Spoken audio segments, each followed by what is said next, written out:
बिस्मिल्लाहिर्रहमानिर्रहीम। अस्सलाम वालेकुम स्टूडेंट्स। क्लास 9 फ़िज़िक्स की बुक है। चैप्टर नंबर हमारा 4 टर्निंग इफ़ेक्ट्स ऑफ फोर्सेस। इसका जो है सेल्फ़ असेसमेंट कर रहे हैं हम। और ये मेरे एक व्यूअर हैं, बहुत अच्छे, इरफान ख़ान स्टूडेंट कह लें आप मेरे। उन्होंने कमेंट्स में मुझसे कहा है कि सर ये आप मुझे असेसमेंट करके दे दें, तो ये ख़ुसूसन मैं उनके लिए बना रहा हूँ भाई। और चैप्टर नंबर 4 की सेल्फ़ असेसमेंट है। आप लोगों से भी मैं यही कहता हूँ भाई, कोई चीज़ आपको चाहिए तो आप ज़रूर मुझसे कमेंट्स में, एक बार ऐसा होता है कि एक आध बार जहन में नहीं रहता, आप दोबारा रिमाइंड करवा दिया करें, ठीक है। अच्छा, इसमें पहला असेसमेंट जो है पेज नंबर 89 पे क्वेश्चन नंबर 1 और 2 है, what is mean by like and unlike forces. और सेकंड है differentiate like and unlike forces using examples, ठीक है। अब देखें पेज नंबर आपका 88 है। The forces that act along the same direction are called like parallel forces. पहले question में आपने दोनों डेफिनेशंस लिखनी है, तो मैं सिर्फ डेफिनेशन पढ़कर सुना रहा हूँ। सेकंड है the forces that act along opposite direction are called unlike parallel forces, ठीक हो गया। अब चूँकि सेकंड में डिफरेंशिएट है, तो डिफरेंशिएट में दोनों जो डेफिनेशंस हैं वो आएंगी, सेम इसी तरह आएंगी, ठीक है। जैसे आप कॉलम बनाते हैं तो पहला तो आप दोनों की डेफिनेशन लिख देंगे। सेकंड में सेकंड पॉइंट पे आप क्या लिखेंगे, इनकी एग्जांपल। जैसे मैं पढ़ रहा हूँ, पहले पढ़ रहा हूँ जो है आपकी लाइक फोर्सेस जो है लाइक पैरेलल फोर्सेस की। For example you might have seen many people pushing a car to move. Figure दिखाई हुई है आपको यहाँ। Why do all of them push it together in same direction? All of these forces are called like parallel forces because these are acting along same line. एक ही line में एक ही तरफ सारे गाड़ी को धक्का दे रहे हैं, तो इसको हम क्या कहते हैं भाई, लाइक पैरेलल फोर्सेस, ठीक है। सेकंड है अनलाइक पैरेलल फोर्सेस, तो उसमें भी इसी तरह डेफिनेशन लिखने के बाद सेकंड पॉइंट आप लिखेंगे। फिगर में दिखाया हुआ show a ceiling fan suspended in a hook through sporting rod. The forces acting on it are weight of the fan acting vertically downwards. अब जो पंखे का वज़न है ना, वो ज़मीन की तरफ ग्रेविटी की वजह से ज़मीन की तरफ वो डाउनवर्ड धोड़ दे रहा है, ठीक है। जबकि जो उसको चीज़ पकड़े हुए है वो रॉड है, स्पोर्टिंग रॉड, वो उसको जो है ऊपर की जानिब खींच रहा है, अपवर्ड्स। हैं दोनों पैरेलल फोर्सेस एक दूसरे के, लेकिन ऑपोजिट साइड हैं। बात समझ रहे हैं? मैं पूरा पढ़ दूं इसको। Acting vertically downwards and tension in the supporting rod pulling it vertically upward, these two forces are also parallel but opposite to each other and acting along the same line. Line उनकी same ही है, fan के अंदर ही है। एक fan को ऊपर को खींच रही है और एक फ़ैन को नीचे को खींच रही है, बस ये इसमें फ़र्क है, आपने इसको समझना है। ये आप अपने डिफरेंशिएट में लिख सकते हैं। नेक्स्ट पेज नंबर 90 में क्वेश्चन नंबर 3 और 4, define resultant of a forces. Second, which rule is use to find the resultant of more than two forces. तो पहली तो डेफिनेशन है resultant of forces, single force that has the same effect as the combined effect of the forces to be added is called resultant force, ठीक है। हमने resultant force बता दिया, ठीक है, कि जो सिंगल फोर्स होती है उसका एक जैसा इफ़ेक्ट हो, अगर वो कंबाइन इफ़ेक्ट हो दूसरी फोर्सेस, मतलब और भी अगर हम फोर्सेस ऐड करें सबका एक जैसा कंबाइन इफ़ेक्ट हो, तो उसको हम कहते हैं रिजल्टेंट फोर्स। सेकंड में वो पूछ रहे हैं कि कौन सा रूल जो है वो हम इस्तेमाल करते हैं अगर दो से ज़्यादा फोर्सेस हों, रिजल्टेंट फोर्सेस अगर दो से ज़्यादा हो। तो भाई वैसे तो बहुत सारे तरीके हैं, लेकिन हमारी इस बुक में जो रूल यूज़ किया गया है वो हेड टू टेल रूल है। यहाँ आपको स्टेप 1, स्टेप 2, स्टेप 3, स्टेप 4 और बिल्कुल इसके ऑपोजिट साइड पे जो पेज है आपके राइट साइड पे, वहाँ उनको ब्रीफली डिस्क्राइब किया है, स्टेप 2, स्टेप 3, स्टेप 4 और स्टेप 5 को, ठीक है। तो ये हमने मतलब ये स्टेप्स वगैरह नहीं लिखने, हमने सिर्फ लिखना है कि head to tail rule use the resultant of more than two forces, बस हमने ये लिखना है इसमें, ठीक हो गया। अच्छा जी, उसके बाद नेक्स्ट हमारा है क्वेश्चन नंबर 5 और 6 page number 94, what is mean bye resolution of forces. और सेकंड है how the direction of a vector is obtained from its component, ठीक है। तो पहली फिर डेफिनेशन है रेजोल्यूशन ऑफ वेक्टर की, या रेजोल्यूशन ऑफ फोर्सेस की। अच्छा जी, अब यहाँ पर आप देखें, the process of splitting of a vector into mutually perpendicular component is called resolution of a vector. अब आपके जहन में आएगा कि वहाँ तो पूछा जा रहा है रेजोल्यूशन ऑफ फोर्सेस, तो इस डेफिनेशन के आप ऊपर ही देखेंगे रेजोल्यूशन ऑफ फोर्सेस है। अब फोर्स किसको कहा जा रहा है? वेक्टर को। May be split into components usually perpendicular to each other, ठीक है, ये एक दूसरे के परपेंडिकुलर होता है। जो इसके कंपोनेंट्स होते हैं, the components are called perpendicular components and the process is known as a resolution of vector. तो जो रेजोल्यूशन ऑफ फोर्सेज हैं उसी को हम रेजोल्यूशन ऑफ वेक्टर कहते हैं, इसलिए मैंने रेजोल्यूशन ऑफ वेक्टर की डेफिनेशन रीड कर दी है। अब सेकंड में वो यही पूछ रहा है, how the direction of vector is obtain from its components. तो जो इसके कंपोनेंट्स दिए जाते हैं हम उससे कैसे डायरेक्शन मालूम करते हैं। तो देखें, अगर यहाँ पे दो चीज़ें होती है, हॉरिजेंटली और वर्टिकली, आप बात समझ रहे हैं। तो यहाँ पे अगर हम ये बात करें कि वो हमसे ये पूछ रहे हैं कि वेक्टर जो है उसकी मतलब हम जो कंपोनेंट्स होते हैं उससे हम कैसे, तो देखें नीचे पूरा डिटेल पेज पे दिया हुआ है। F represent by line segment O A which makes a angle with X axis, draw perpendicular A B on X axis from A, the components O B F X and B A F Y are perpendicular to each other. ये दोनों components है, कौन? F X और F Y, ठीक बात समझ रहे हैं आप। तो ये दोनों कंपोनेंट्स है, परपेंडिकुलर कंपोनेंट्स, देखें नाम आ भी गया, O is equal to F के है, ठीक है। अब यहाँ पे एफ इज इक्वल टू किसके हो गया? F X plus F Y.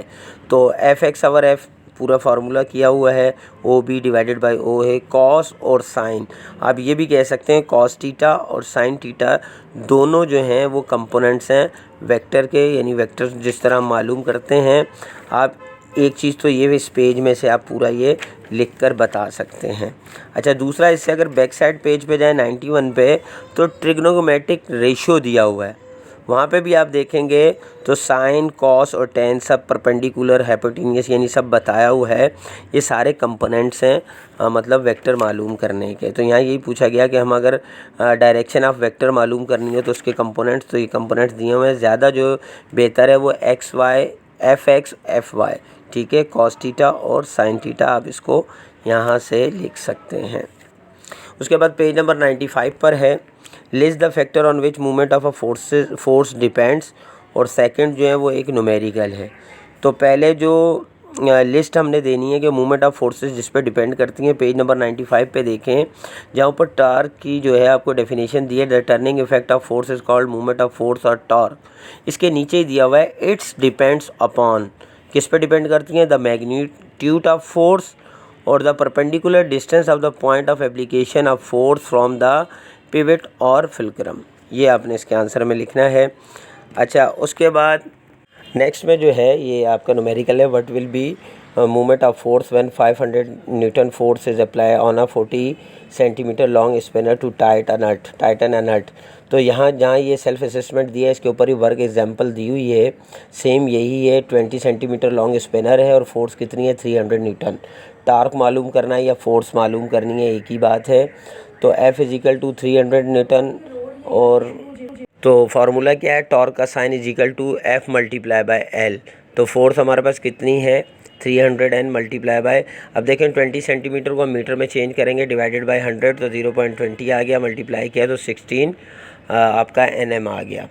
अब यहीं पे सेम इसी तरह मैंने भी ये फार्मूला लगा के 500 को जो है 40 को मैंने डिवाइड कर दिया था और मीटर में ले आया था 0.40, तो मल्टीप्लाई किया 500 से, तो 200 NM जो है हमारा आंसर आ गया, ठीक है। अच्छा जी, उसके बाद नेक्स्ट है पेज नंबर 96 पे question number 9 and 10, how is the seesaw balanced, और 10 है give 3 example in which principle of movement is observe.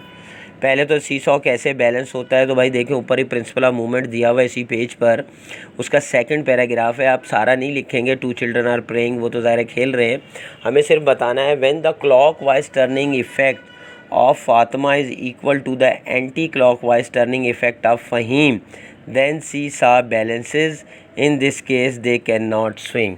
तो ये पैराग्राफ जो है ये हम कैसे बैलेंस कर सकते हैं, बता दिया, जब एंटी क्लॉकवाइज इक्वल होगा क्लॉकवाइज के, ठीक है, तो वो फिर बैलेंस हो जाएंगे और वो झूल नहीं पाएंगे। फिर नेक्स्ट में पूछ रहा था तो कोई आप अपनी लाइफ की डेली लाइफ में 3 एग्जांपल्स दीजिए। तो जो 3 एग्जांपल मतलब मैंने लिख कर दे दी हैं, जैसे the steering of a vehicle है, किसी गाड़ी का स्टीयरिंग हो गया। Opening and closing door and window, हम जो दरवाज़ा और खिड़कियाँ खोलते हैं, खोलना और बंद करना। शीशा, झूला भी इसकी एग्जांपल है। इसी तरह जो कैंची है, scissor, closing a pair of scissor, ये भी इसकी एक एग्जांपल है। तो आपने 3 एग्जांपल देनी है। अच्छा जी, उसके बाद नेक्स्ट क्वेश्चन जो है इसमें पेज नंबर 100 पे है, question number 11 and 12। Write 3 necessary condition for 2 forces to form a couple. तो पहले हम इसको देख लेते हैं क्योंकि दूसरा तो वो न्यूमेरिकल है। इसको आप देखेंगे पेज नंबर 99 पर। The pair forces will cause a pair of forces like that in a figure 4.17 is called couple.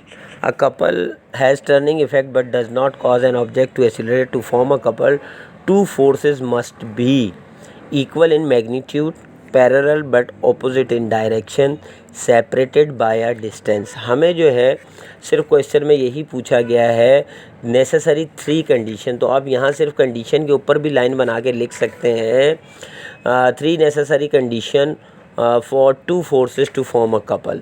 तो equal in magnitude, parallel but opposite in direction, separated by a distance। Next जो है वो हमारा numerical है, और numerical करने से पहले मैं आपको पेज नंबर 99 पर ही लाऊंगा कि टॉर्क ऑफ अ कपल जो है उसका फॉर्मूला क्या है वो देखें, लिखा हुआ है।